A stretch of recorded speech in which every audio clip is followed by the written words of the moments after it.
Hello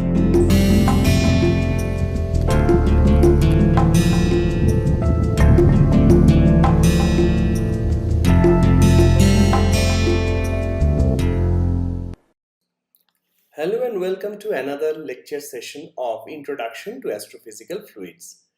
Previously, we introduced the effect of rotations in several astrophysical fluid flows, and first we distinguished between the solid body rotation and differential rotation.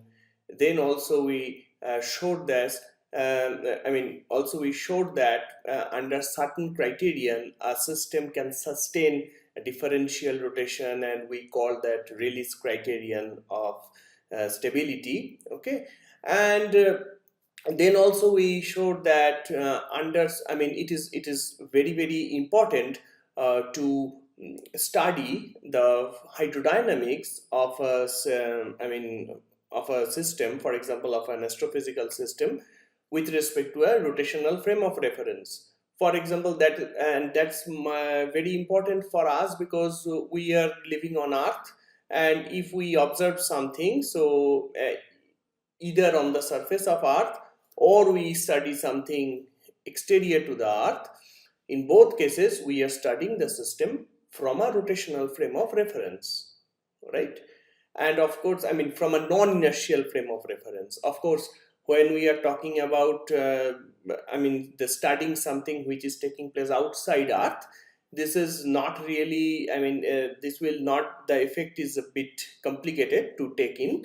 But if something, let's say we are trying to study the dynamics of fluids which we can see on the surface of Earth, for example the oceanic motions, the atmospheric motions, it's true that they are not in true sense astrophysical fluids, but these are important things because many planets can have atmosphere. If not normal fluids, many stars can have fluid which are actually of plasma nature. But at the end of the day, the fluid dynamics and the investigation of the fluid dynamics is important from the with respect to a rotational frame of reference. That's for sure true, because whenever we are, let's say we are trying to see the dynamics of some plasma. Okay, I have not yet introduced plasma, but plasma can be regarded as a fluid. And if we want to see the dynamics of the plasma on the sun surface, let's say the plasma almost behaves like a neutral fluid, a normal fluid. Okay, then also sun is rotating. So if we assume that someone is sitting on the sun, it is then, if we know how should the equations look like with respect to a non-inertial frame of reference, then we can easily, without going there, of course you know that we cannot reach on the surface of the sun like that. So without going there, we can actually we could know what should be the conclusion of an observer who is sitting on the surface of the sun. So this type of things are of course there. So and the same thing can be applied for galactic fluids as well. If someone is sitting on the galaxy, for example, and it is rotating with the same so for example, let's say we belong to Earth, that's true, we belong to solar system, that's true, but we also belong to a galaxy. It's a Milky Way. Now, if the galaxy is rotating, somehow we are all supposed to be, to be subject to that rotation. So, due to that rotation, also, whenever we, for example, we are measuring something from here, this effect is also can be effective. So, so some galactic effects, for example. Okay, if we try to study and conclude, then this type of thing, how important can that be? Okay, how important can the role of non-inertial frame of reference be? That can easily be understood from this study. Okay, so with all these things, we actually already discussed the importance of discussed the aspect of like the astrophysical fluid dynamics with respect to a with respect to a non-inertial frame of reference, which is rotating with a speed omega, okay, with an angular speed omega. Okay, so in this lecture, what we will try to do is to search for some interesting properties, and we will see that already we have investigated several properties of real fluids and in ideal fluids, okay, in previous lectures. So now we will see in this lecture a very important theorem which we discussed some weeks some weeks earlier, that is the Kelvin's vorticity theorem or the frozen-in theorem. How could that be modified if we are studying the whole system with respect to a rotating frame of reference? Okay, so of course here we will investigate systematically what will be the generalization of Kelvin's vorticity theorem in a rotating frame. Okay, so we investigate that whether this Kelvin's vorticity theorem or the frozen-in theorem remains the same, or it has a different form if we sit on a rotating frame which rotates with an angular speed omega. At this instant, I am not saying anything on the constancy of omega. Omega can be anything. For example, it can be variable, it can be of course omega is the angular speed with which the system, the reference frame is rotating, so it can be a function of time as well, but just for instance we just take this can be anything. Okay, it can be constant, it can be a function of time. Okay, now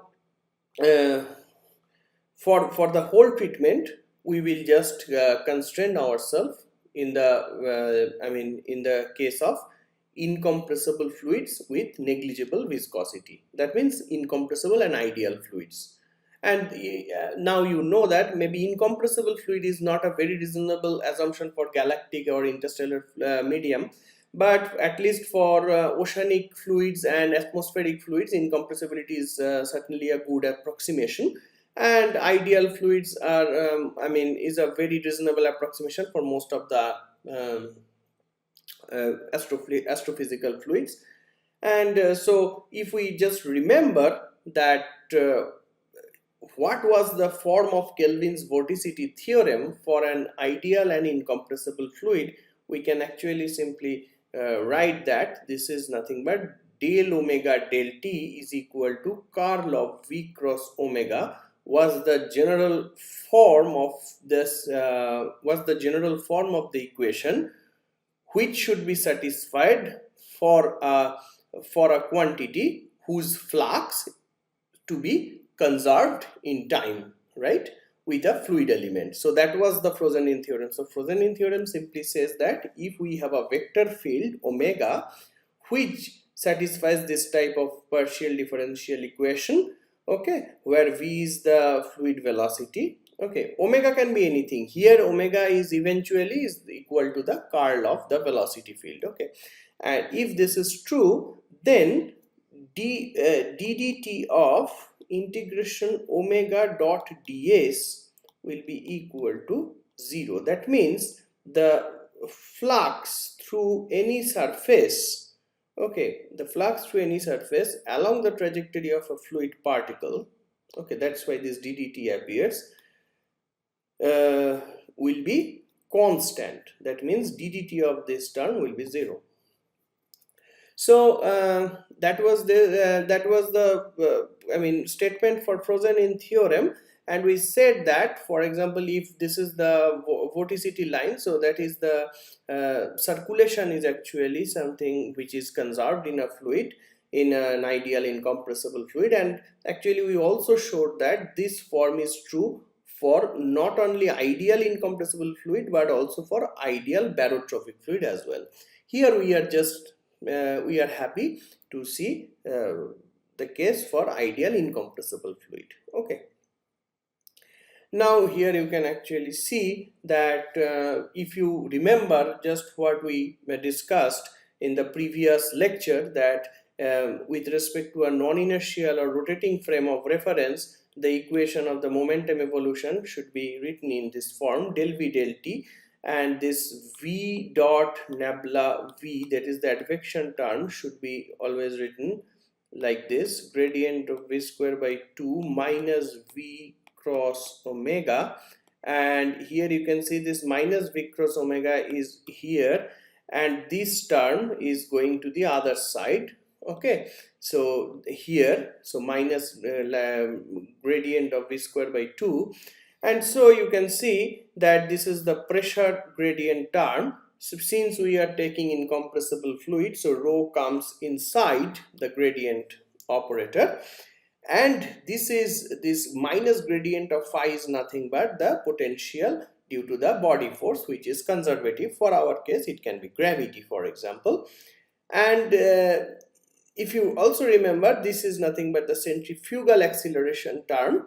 Okay, so which can be written as a gradient form as well: minus gradient of half omega square. So this is minus gradient of minus half omega cross r whole square. Okay, so the final one is the representative of the so-called Coriolis term. Okay, so the Coriolis term is becoming non-zero, or becoming actually comes into play when v is non-zero. Okay, what is the meaning of v? V is the fluid velocity with respect to the with respect to the rotational frame of reference. So v is the relative velocity between the rotational frame of reference and the fluid flowing on it. Okay, for example, if we just consider an ocean is flowing, so the velocity v is nothing but the linear velocity with respect to the linear velocity of the ocean with respect to the earth, because due to rotation, earth also has some linear velocity. Okay, and v is the relative velocity of so the vector subtraction of these two. Okay, so if v is 0, so for example, if something which is static on the earth surface, so it is rotating on with earth, but it is static on the earth surface, with respect to earth this is static, then the Coriolis force will be 0. Okay, but here this is non-zero. And so finally you can see that if you take the curl of the whole equation, finally this will give you del omega del t is equal to so this term will be brought to this right hand side, so this will be curl of v cross omega. So curl of the whole gradient will vanish, because curl of a gradient always vanishes, and minus 2 times omega cross v. Okay, so this will also be taken inside the curl. So now I have just changed the sign from minus to plus, and I wrote it as plus curl of v cross 2 omega. Okay, so I just changed the order here. If we can do that, then finally we can say that this is equal to del omega del t is equal to curl of v cross. Then actually you have same type of term, and you can take curl of v cross omega plus 2 capital omega. So this is something which is a new variable which comes into play, and which satisfies the so-called equation necessary for the Frozen-in theorem. Okay, and now we talk about the constancy of omega.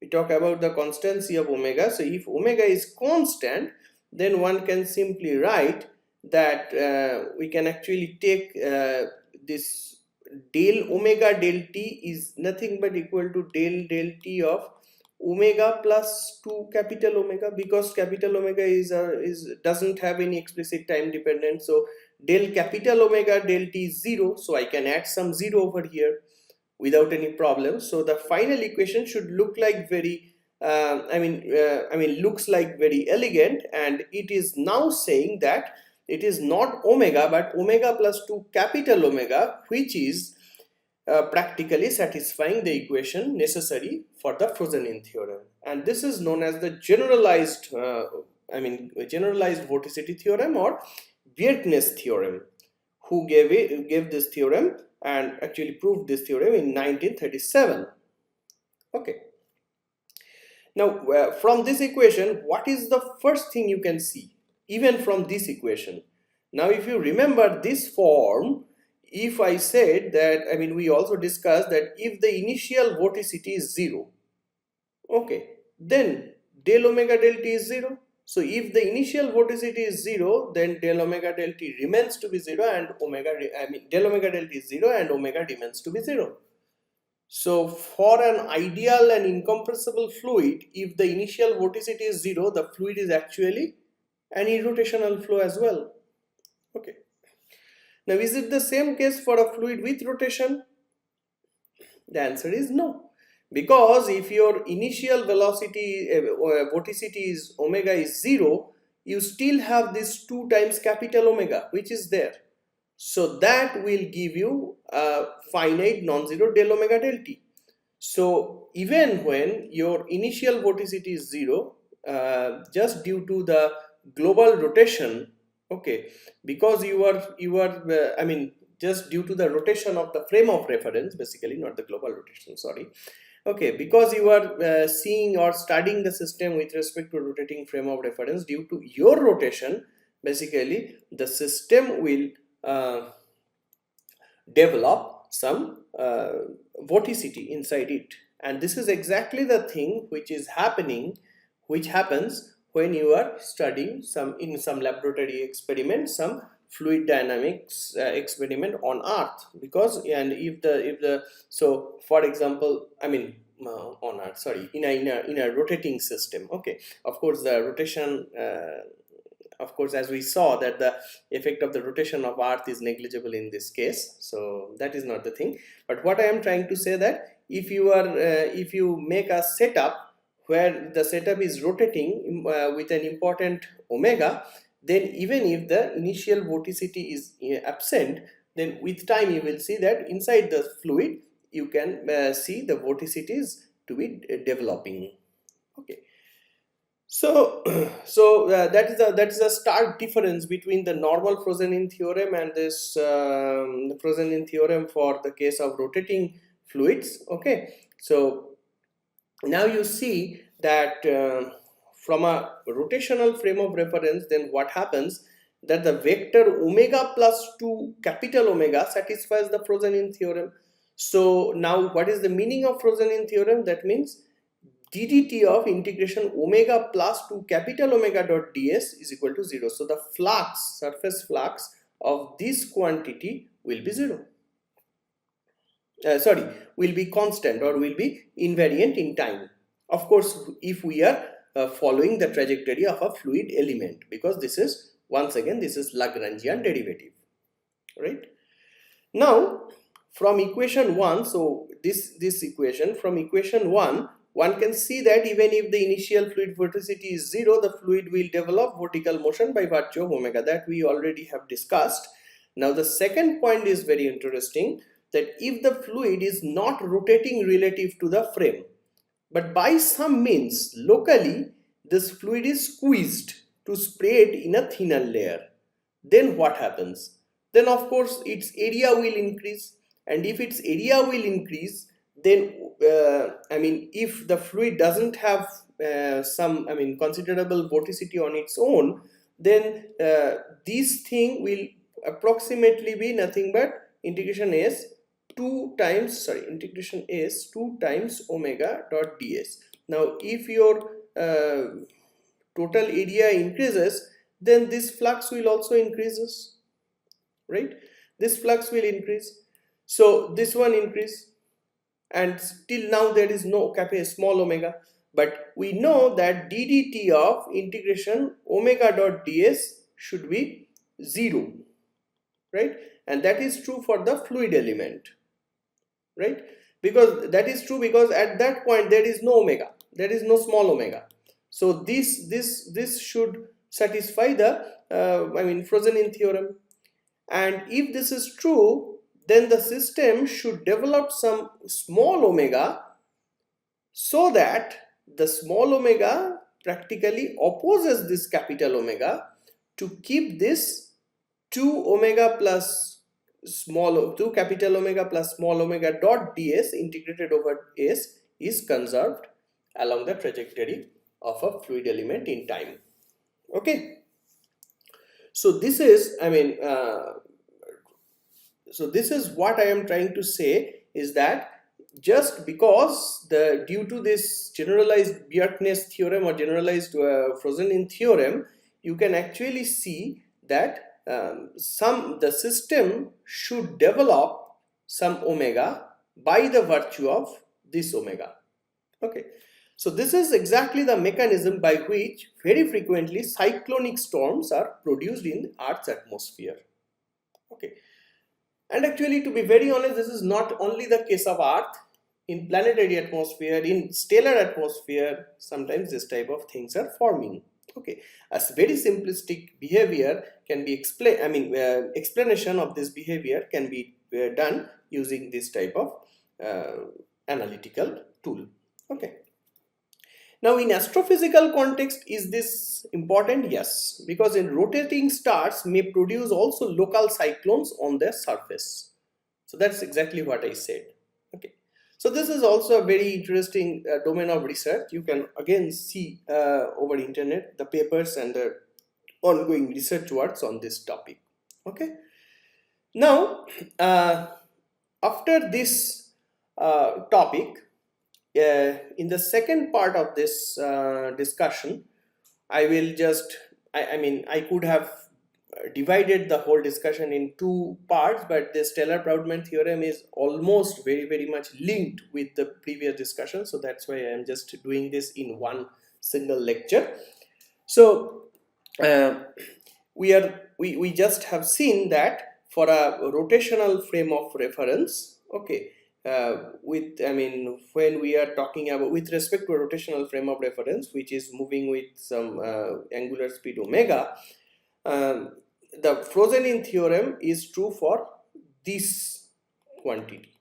Okay, now we are saying, and because this quantity is satisfying something like d for dA dt is equal to curl of v cross a, this type of thing, where a is the concerned vector. Now if we consider a steady fluid flow, that means there is no explicit time dependence of the fluid flow, and we consider that in the rotating frame of reference, then what happens? We are always with ideal and incompressible assumptions, and so then we will have just this term will be equal to 0, this term will be equal to 0, so that means this term should also vanish, and that's exactly what I have written over here. The curl of v cross omega plus 2 capital omega should be 0. In addition, if we now consider flows where the fluid velocity and vorticity are small compared to omega, then you can actually neglect omega, small omega, with respect to 2 capital omega. That's possible if the flow is slow, not very fast, and with respect to the rotational speed of the reference frame. Then what happens? Then you can neglect this term, and you have finally this vector which is irrotational practically. So curl of v cross omega will be capital omega will be equal to 0. And if you now expand them, you will have 4 terms. So 3 terms will be vanishing. If you remember what they are, you will have 2 terms like divergence of v omega with a minus sign plus divergence of omega with v, and both of them are 0. This is because incompressibility, this is because omega is constant. Okay, and there will be other 2 terms. One will be v dot nabla omega, which will be also equal to 0 because omega is constant. And finally, if you say that the 4th term which is rest, so it will be simply omega dot nabla times v. and so that will be equal to 0, so that the whole thing should be equal to 0. So this one is true only when we are talking of ideal incompressible slow and steady motion of a fluid in a rotating frame of reference. So many things: ideal, incompressible, slow and steady. So this thing is known as, this theorem is known as Taylor-Proudman theorem. Proudman gave it in the year 1916, and Taylor actually somehow from the Taylor's point of view, Taylor contributed in the year 1921. So this theorem simply says that V does not change in the direction of omega, right? That's simply the case. If this is 0, that means this is the change in the direction of omega. This is the change in V in the direction of omega, the directional derivative type of thing, correct? And that is 0. That is 0. So that means V does not change. V is constant. Okay.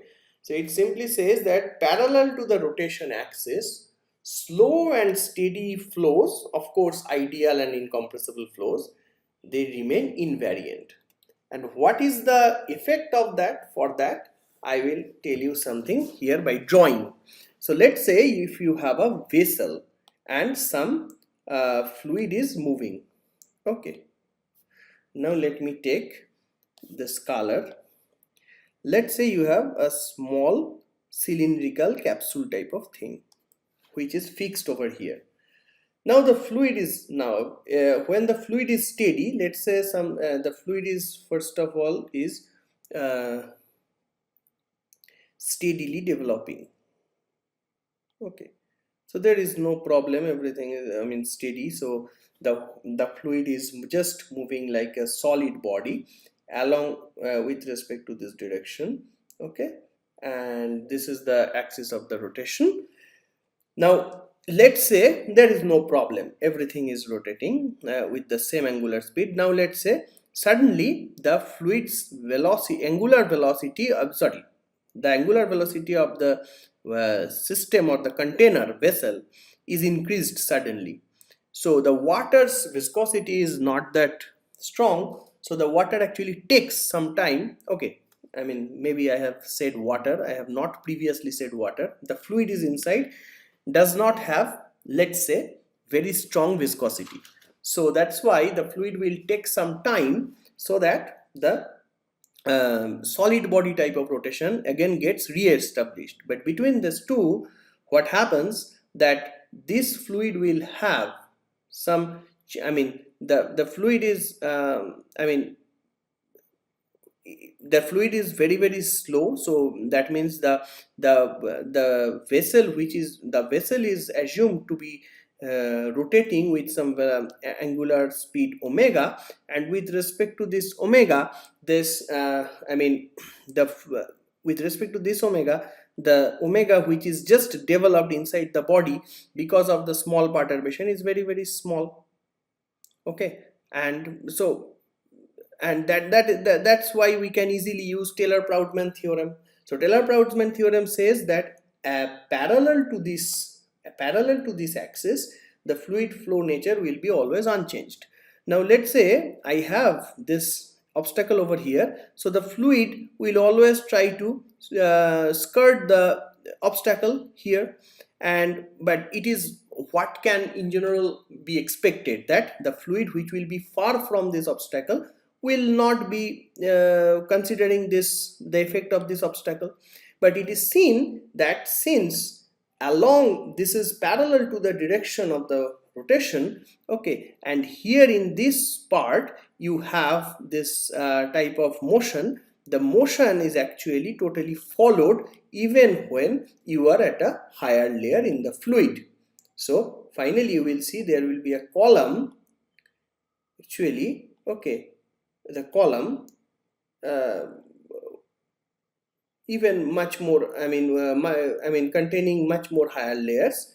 You can see the column which is rotating as if the obstacle is actually expanded up to this height.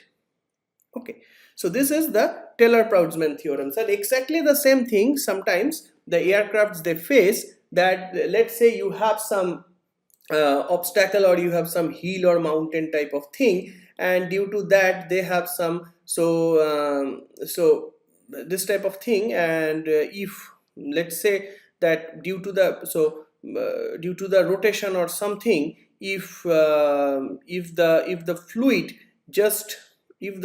just around this mountain or something is just rotating, okay, is just rotating, so this I mean rotating, avoiding the exact situation of the mountain, this type of rotation will also be continued when you are at a greater height of this mountain. So there will be an invisible column of influence of this obstacle. Okay, but for that we need the system, the global system to be rotating with a considerable high speed of rotation. Okay, speed means angular speed, of course.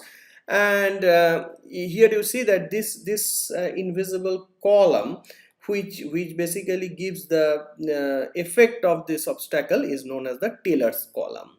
Okay, so that's why this thing is very important, both for geophysical fluids and astrophysical fluids. Okay, in the next lecture we will discuss the shape of an astrophysical body, or I mean astrophysical fluid, okay, under the effect of self-gravity and rotation. Okay, thank you very much.